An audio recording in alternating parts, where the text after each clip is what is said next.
Hello അസ്സാം വലൈക്കും welcome to our YouTube channel. അപ്പോൾ നമ്മളിന്ന് നോക്കാൻ പോകുന്നത് അഡീനിയം ചെടിക്ക് ഫംഗൽ ഇൻഫെക്ഷൻ ബാധിച്ച ഒരു ചെടിയെ എങ്ങനെയാണ് ട്രീറ്റ് ചെയ്യുക എന്നുള്ളതാണ് നമ്മൾ ഈ ഒരു വീഡിയോയിൽ നോക്കാൻ വേണ്ടി പോകുന്നത്.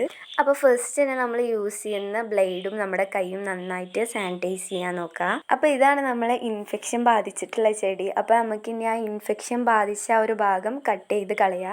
അപ്പോൾ നമ്മളത് കട്ട് ചെയ്തെടുത്തിട്ടുണ്ട്. ആ കാണുന്ന ബ്ലാക്ക് ഡോട്ടാണ് നമ്മൾ ഇൻഫെക്ഷൻ പിടിച്ചിട്ടുള്ള ആ ഒരു ഭാഗം എന്ന് പറയുന്നത്. അത് നമ്മൾ കട്ട് ചെയ്ത് കളഞ്ഞിട്ടില്ലെങ്കിൽ നമ്മളെ ചെടി മൊത്തത്തിൽ നശിച്ചു പോകും. ആ ഒരു ബ്ലാക്ക് ഡോട്ട് കഴിയുന്നത് വരെ നമ്മൾ കട്ട് ചെയ്ത് കളയണം.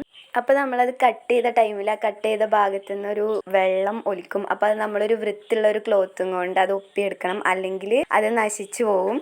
അപ്പം ഇനി നമ്മൾ ആ കട്ട് ചെയ്ത ഭാഗത്ത് സാഫ് എന്ന് പറഞ്ഞിട്ടുള്ള ഒരു ഫംഗിസൈഡ് പേസ്റ്റ് രൂപത്തിലാക്കിയിട്ട് അപ്ലൈ ചെയ്യണം. അപ്പോൾ നമുക്കിത് വളക്കടകളിലൊക്കെ കിട്ടും. അപ്പോൾ നമ്മൾ വീഡിയോ ഇത്രേ ഉള്ളൂ കേട്ടോ. ഇഷ്ടപ്പെട്ട് കഴിഞ്ഞാൽ ലൈക്ക് ചെയ്യുക, ഷെയർ ചെയ്യുക, സബ്സ്ക്രൈബ് ചെയ്യാം. അപ്പോൾ നമുക്ക് അടുത്ത വീഡിയോയിൽ കാണാം.